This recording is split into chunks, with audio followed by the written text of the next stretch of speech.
Hello! కానమూకు కథావచనం మోహనవచనం పరిజ్ఞానహితభాండం నిత్య చదువరి శ్రోతలకు ఆహ్వానం నమస్కారం. చదవదగునెవరు రాసిన తదుపరి చదివిన వెంటనే మరువక పలువురికి వినిపింపబూనిన అది ఏ పరిజ్ఞాన హితభాండమవు పో మహిళ మోహనవచనమై విరాజిల్లు. పరిజ్ఞాన హితభాండం లక్ష్యం ప్రతివారీ సమాచార హక్కు.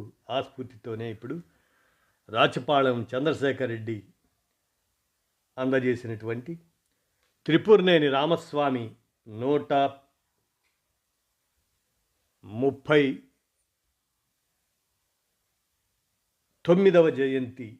త్రిపురనేని రామస్వామి వారిది 139వ జయంతి. అలాగనే 83వ వర్ధంతుల స్మృతి సందర్భంగా భావ విప్లవకారుడు త్రిపురనేని అంటూ రాచపాళెం చంద్రశేఖర్ రెడ్డి విరచించి అందజేసినటువంటి అంశాన్ని మన కానమోకు కథావచన శ్రోతలకు మీ కానమోకు స్వరంలో అవగాహన నిమిత్తం వినిపిస్తాను, వినండి. ప్రముఖుల జీవిత విశేషాలు శీర్షికన త్రిపురనేని రామస్వామి 139వ జయంతి, అలాగనే 83వ వర్ధంతి స్మృతి. ఇక వినండి. ఎన్ని పుట్టువుల్ తొల్లి నేనెత్తినానో ఎరుక లేకయున్న దురదృష్ట గరిమ చేత అది ఏ కల్గిన తల్లిదండ్రులందరకున్ ఒట్టిపోవుదు దండములు పెట్టలేక అంటూ తన రచనల ద్వారా సమాజంలో సరికొత్త భావ విప్లవాన్ని ప్రవేశపెట్టేందుకు కృషి చేశారు త్రిపురనేని రామస్వామి.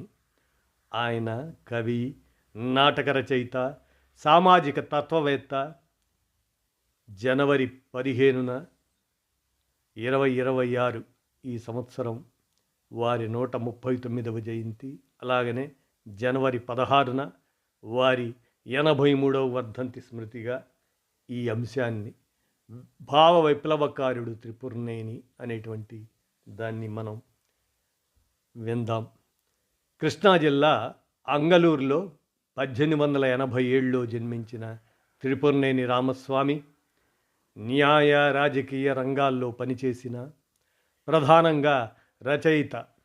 1910 నుంచి 1941 సంవత్సరాల మధ్య ఆయన సమాజానికి షాక్ ట్రీట్మెంట్ ఇచ్చే రచనలు చేశారు. అష్టావధాన, శతావధానాలు చేస్తూ వాటిని వదిలిపెట్టి కావ్యాలు, నాటకాలు రాయటం ప్రారంభించారు. కవిగా సూతపురాణం, భగవద్గీత, కుప్పుస్వామి శతకం, సూతాశ్రమ గీతాలు అలాంటివి రాశారు. కురుక్షేత్ర సంగ్రామం, శంభుకవధ, ఖూని అటువంటి విప్లవాత్మక నాటకాలు రాశారు. ఆయన హేతువాది, ద్రావిడవాది, ప్రజలను గతానుగతిక మౌఢ్యం నుంచి మేల్కొల్పడానికి రచనలు చేశారు. పెరియారుగా ఖ్యాతి పొందిన ఈవి రామస్వామి, కవిరాజుగా ప్రసిద్ధులైన త్రిపురనేని రామస్వామి వారు సమకాలికులు మాత్రమే కాదు, ఆ ఇద్దరు సామాజిక విప్లవకారులు. రామస్వామి సాహిత్యంలో 3 పార్శ్వాలు కనిపిస్తాయి. ఒకటి, ఆధిపత్యవాదుల ప్రయోజనాలను కాపాడే గాథలను చారిత్రక సామాజిక దృక్పథంతో పునర్వ్యాఖ్యానం చేయటం. రెండోది, మధ్యయుగాల తెలుగు జాతి వాస్తవిక పౌరుష గాథలను సాహిత్యంగా మలచటం. మూడవది, సమకాలీన సామాజిక వాస్తవికతకు విమర్శనాత్మకంగా సాహిత్య రూపం కలిగించటం. రామస్వామిది గతానుగతిక దృష్టి కాదు, ప్రత్యామ్నాయ దృష్టి. భారతంలో పాండవుల మార్గం కాదని వాదించి చెల్లపిళ్ళ వెంకట శాస్త్రిని ఒప్పించారు. ధర్మపక్షం కాదని పాండవులది వాదించి చెల్లపిళ్ళ వెంకట శాస్త్రిని ఒప్పించారు. ధర్మరాజు 5 ఊళ్ళు ఇవ్వాలని అడగటం వెనుక కారణాలను తనదైన శైలిలో విశ్లేషించారు. కురుక్షేత్ర సంగ్రామం నాటకంలో నారాయణ శర్మ అనే పాత్రను కల్పించి మరణానంతర సుఖరోగాల భావనను దెప్పి పొడుస్తారు. శంభూకుణ్ణి ఉత్తమ మానవునిగా, వేనరాజును గొప్ప మానవతావాదిగా త్రిపురనేని చిత్రించారు. మతం పేరుతో జరిగే ఘోరాలను ఆయన తీవ్రంగా విమర్శించారు. ఒక పాత వ్యవస్థలోని కాలం చెల్లిన ధోరణులను పట్టి చూపి కొత్త వ్యవస్థ ఏర్పడడానికి అవసరమైన భావాలను ప్రచారం చేసేవాళ్ళు భావ విప్లవకారులు. త్రిపురనేని అలాంటి వారే. తెలుగువారి వాస్తవిక చరిత్ర, తెలుగు భాష, తెలుగు నేల అంటే ఆయనకు పరమ ప్రీతి. పల్నాటి వీర చరిత్రలోని కారంపూడి యుద్ధం ఆయన దృష్టిలో చాలా ఉదాత్తమమైంది. శ్రీకృష్ణుడు అర్జునుడికి భగవద్గీతను బోధించినట్లు బ్రహ్మనాయుడు బాలచంద్రుడికి తనదైన గీతను బోధించినట్లు కల్పించారు రామస్వామి.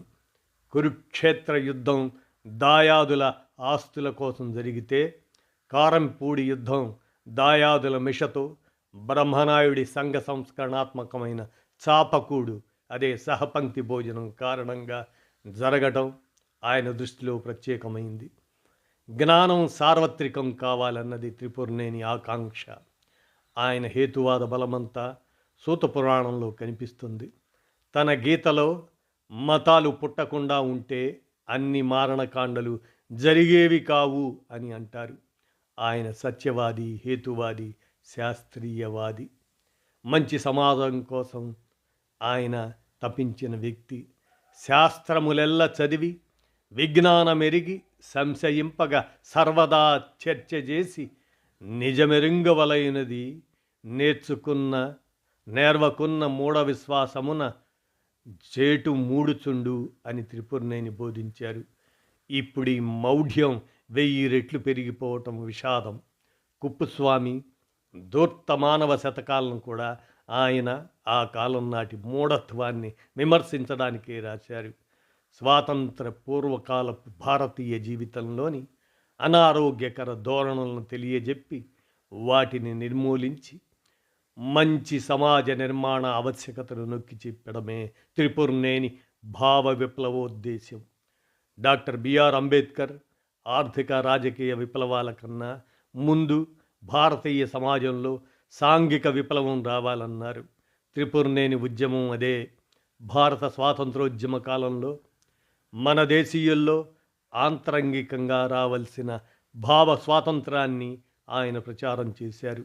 అలాగని వలస పాలనకు వ్యతిరేకంగా జరుగుతున్న రాజకీయ ఉద్యమాన్ని త్రిపురనేని వ్యతిరేకించలేదు, సమర్థించారు.